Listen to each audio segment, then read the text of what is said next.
Israel में मंगलवार का सूरज निकलने के साथ आग उगलती मिसाइल आदम की।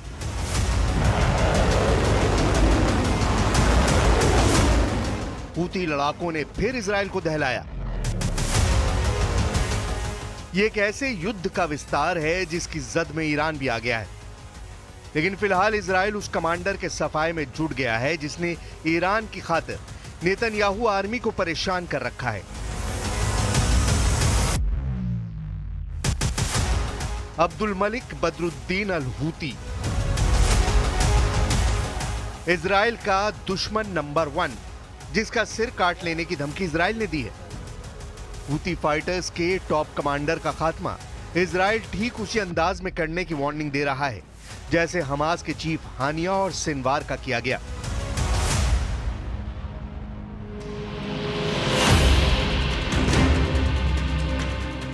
हूती की लाइफलाइन कट करने का पूरा प्लान इजराइल ने बना लिया है। इस मिशन की मजबूरी यह है कि हूती लड़ाकों का हमला रुक नहीं रहा। मिसाइल वही फिलिस्तीन 2 है। कभी दक्षिणी इजराइल तो कभी सेंट्रल इजराइल में मिसाइल अटैक के अलर्ट का सायरन बज रहा है। हूती फाइटर्स यमन में बैठकर तेल अवीव तक बारूद की बौछारें कर रहे हैं। इजराइल हूती के एक रॉकेट को मारता है तो बदले में 10 रॉकेट आसमान में दिखने लगते हैं। यह युद्ध अब हमास और हिजबुल्लाह से भी ज्यादा विस्फोटक हो चुका है। मंगलवार की सुबह हूती फाइटर्स ने इजराइल पर जो मिसाइल दागी उसे इजराइल में घुसने से पहले ही मार गिराने का दावा नेतन्याहू आर्मी ने किया है। तस्वीरें इजराइल के हमले के बाद धुआं धुआं हुई हूती की उसी मिसाइल की है। हूती के मिसाइल अटैक में किसी तरह के जान माल के नुकसान की खबर नहीं है। हालांकि इजराइल की आपातकालीन मेडिकल सेवा मेगन डेविड एडम ने बताया कि पैरामेडिक्स ने 20 से ज्यादा लोगों को मेडिकल सहायता दी है। मिसाइल हमले के अलर्ट पर जो सायरन बजा उससे ज्यादातर लोग शेल्टर में छिप गए, जिससे मिसाइल तबाही को टाला जा सका। हूती के मिसाइल हमले से भड़के इजराइल के रक्षा मंत्री ने हूती को पूरी तरह बर्बाद कर डालने तक हवाई हमले जारी रखने का ऐलान कर दिया है।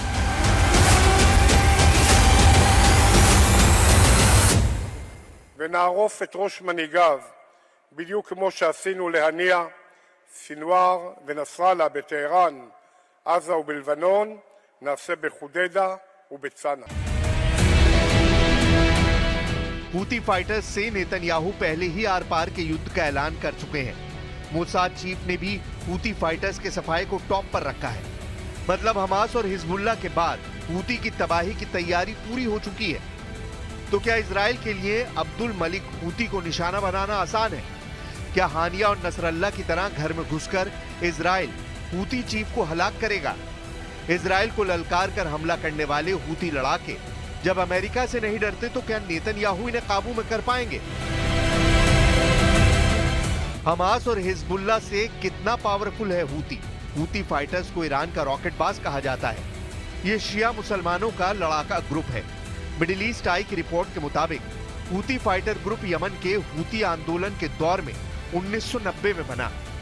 यमन के राष्ट्रपति अली अब्दुल्ला सालेह के खिलाफ हुसैन अल हूती ने विद्रोह किया। साल 2004 में एक हमले में हुसैन की मौत हो गई, जिसके बाद उनके भाई Abdul Malik al Houthi supreme leader बने। 2015 में हूती फाइटर्स ने यमन की हादी सरकार को उखाड़ फेंका और राजधानी सना पर कब्जा कर लिया। यमन के गृह युद्ध में सऊदी अरब ने संयुक्त सेना के साथ हूती विद्रोहियों से युद्ध लड़ा, जिसमें अमेरिका भी उतरा। लेकिन लंबी चली लड़ाई के बाद भी हूती विद्रोहियों ने हथियार नहीं डाले। अब्दुल मलिक हूती ने ईरान के दम से लाल सागर में दुनिया की महाशक्तियों से मोर्चा लिया। यमन में 1000 साल तक राज करने वाले हूती लड़ाके हमास इजराइल युद्ध में फाइटर ग्रुप का साथ देते रहे हैं। हाल के दिनों में जब इजराइल सीरिया फ्रंट पर युद्ध में उलझा, तब हूती विद्रोहियों ने मिसाइल हमले शुरू कर दिए, जिसके बाद अब अब्दुल मलिक हूती नेतन्याहू की हिटलिस्ट में टॉप पर आ गया है। लेकिन अब्दुल मलिक हूती को मार गिराना इजराइल के मिशन इम्पॉसिबल से कम नहीं है। अब्दुल मलिक हूती कभी सामने नहीं आता है। अब्दुल मलिक हूती कब किस लोकेशन पर है, इसकी डिटेल भी सीक्रेट रखी जाती है। अब्दुल मलिक हूती हर वक्त आत्मघाती सिक्योरिटी फोर्स से घिरा रहता है। Abdul Malik Houthi fighter groups को मैसेज भी रिकॉर्डेड वीडियो से भेजता है। हूती फाइटर्स को चीफ के सभी ऑर्डर याहिया सारी के जरिए मिलते हैं। बात बात पर लाल टोपी पहनकर अमेरिका इजराइल को धमकाने वाला ये याहिया सारी है।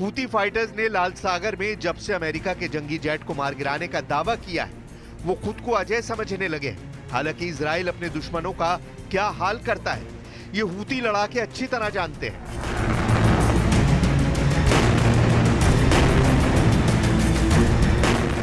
इजराइल से दुश्मनी करने वाले हमास चीफ इस्माइल हानिया को खौफनाक मौत मिली। इजराइल से दुश्मनी निभाते निभाते हिजबुल्लाह सरगना नसरल्लाह के चीथड़े उड़ गए। इजराइल से दुश्मनी निभाने वाले याहिया सिनवार को नेतन्याहू ने उसकी सुरंग में घुसकर ढेर कर दिया। इजराइल ने अब एक और दुश्मन अब्दुल मलिक हूती का डेथ वारंट रिलीज कर दिया है। इजराइल से दुश्मनी सिर्फ तबाही लाती है। इजराइल दुश्मन को दुनिया के किसी भी कोने में तलाश कर मारता है। इतिहास गवाह है, इजराइल ने जब भी दुश्मन का सफाया किया है तो मुल्कों की चूलें हिल गई हैं।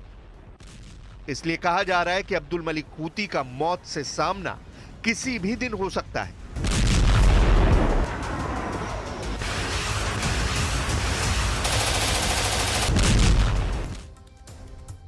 व्लादिमीर ज़ेलेंस्की ने कहा है कि कुर्स्क में लड़ने पहुंचे उत्तर कोरिया के 3000 से ज्यादा सैनिकों को मार दिया गया है। लेकिन पुतिन को ज्यादा टेंशन देने वाली खबर कुछ और है।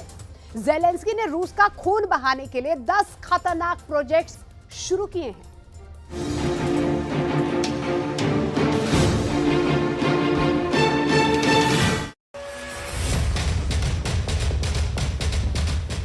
ज़ेलेंस्की पूर्वी यूक्रेन यानी डॉनबास हार चुके हैं। ज़ेलेंस्की क्राइमिया को वापस लेने में नाकाम रहे हैं। ज़ेलेंस्की कुर्स्क में भी फेल हो चुके हैं। तीनों मोर्चों पर यूक्रेन को लगातार झटके लग रहे हैं। तीनों फ्रंट ज़ेलेंस्की से आउट ऑफ कंट्रोल हो चुके हैं।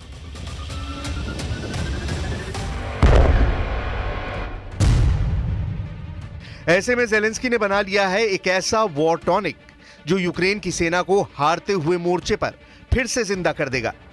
यह मिसाइल टॉनिक है जो यूक्रेन की फौज के हारते हुए मोर्चे बचा सकता है।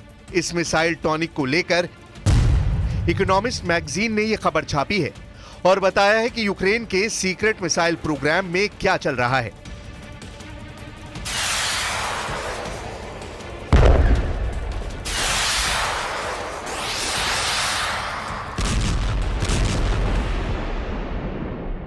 वॉर जोन में लगातार झटके खाने के बाद ज़ेलेंस्की की उम्मीद बनी है एक नई मिसाइल जिसे ज़ेलेंस्की की फौज गेम चेंजर होने का दावा कर रही है।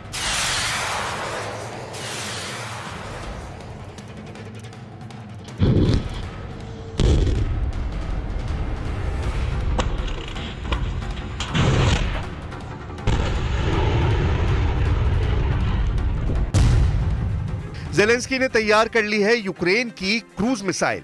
नाम है ट्रैम्बिटा। ट्रैम्बिटा की रेंज 200 किलोमीटर है। ये 400 किलोमीटर प्रति घंटे की रफ्तार से अपने टारगेट पर पहुंचती है। ट्रैम्बिटा पर 25 किलो विस्फोटक फिट किया जा सकता है, यानी रूस के छोटे मोटे अड्डे पूरी तरह तबाह।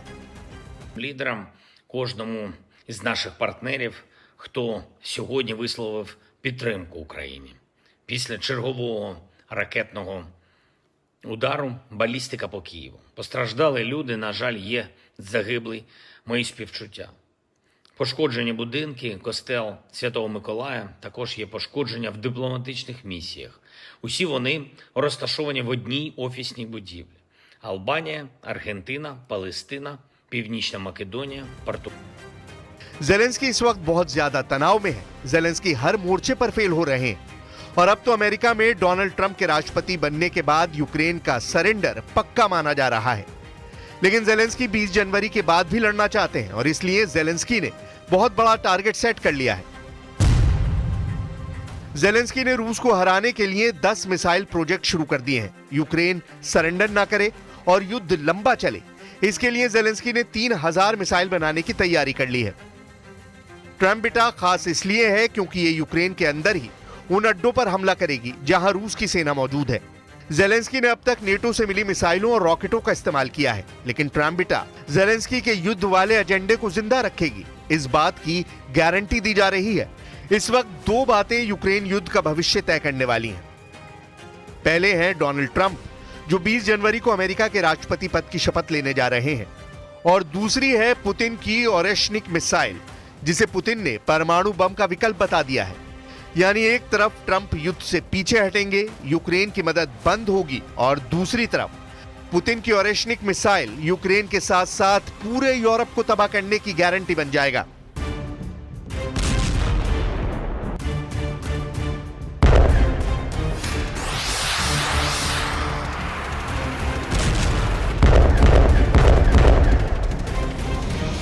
पुतिन की यह नई मिसाइल पूरे यूरोप को 20 मिनट के अंदर तबाह कर सकती है। ओरेश्निक मिसाइल पुतिन का ट्रंप कार्ड बन चुकी है। ओरेश्निक मिसाइल पर 6 वॉरहेड फिट करके पुतिन यूक्रेन को दहला चुके हैं। अगर पुतिन ने इस मिसाइल को यूरोप के शहरों पर फायर किया तो क्या होगा, ये बात कीव से लेके लंदन और वॉशिंगटन डीसी में सब अच्छी तरह जानते हैं। Вам и тем людям, которые вам платят заработную плату в Соединенных Штатах, очень бы хотелось, чтобы Россия была в ослабленном положении. Я придерживаюсь другой точки зрения. Я полагаю, что Россия стала гораздо сильнее за предыдущие 2-3 года. Почему? Потому что мы становимся по-настоящему суверенной страной. यही वजह है कि जेलेंस्की अब पुतिन को वो जख्म देना चाहते हैं जो रूस लंबे वक्त तक याद रखेगा। ऐसा इसलिए क्योंकि कुर्स्क में यूक्रेन को बहुत बुरी मार पड़ी है, जहां उत्तर कोरिया के सैनिक रूस की खातिर यूक्रेन की फौज से लड़ रहे हैं। हालांकि जेलेंस्की का दावा है कि किम जोंग उन ने रूस में अपनी फौज भेजकर बड़ी गलती कर दी है।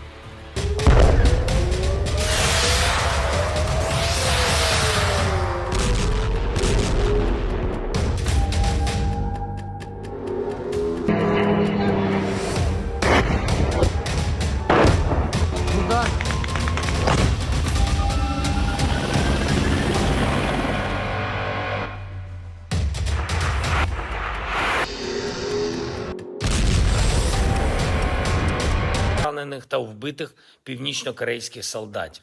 Росія їх просто утилізує у штурмах. Чому корейці повинні воювати за Путіна? Жодна нормальна людина на землі не відповість. І, на жаль, світ майже нічого не робить, щоб протидіяти злочинній колаборації Росії та Північної Кореї. अमेरिका और यूक्रेन का दावा है कि उत्तर कोरिया ने 10 से 12 हजार सैनिकों को पुतिन की मदद करने के लिए रूस भेजा है। एक डिवीजन के बराबर इस फोर्स को हराना आसान नहीं होगा, ये बात जेलेंस्की भी जानते हैं। इसलिए वो अब लॉन्ग रेंज ड्रोन और क्रूज मिसाइल से लड़ना चाहते हैं। रूस के कजान में ये ड्रोन अटैक देखिए। 21 दिसंबर को हुए इस हमले ने पुतिन को सोचने पर मजबूर कर दिया है। टेंशन इस बात की है कि यूक्रेन अगर ऐसे ड्रोन और मिसाइल बिना अमेरिका या नेटो की मदद के बनाने लगेगा तो युद्ध कैसे खत्म होगा।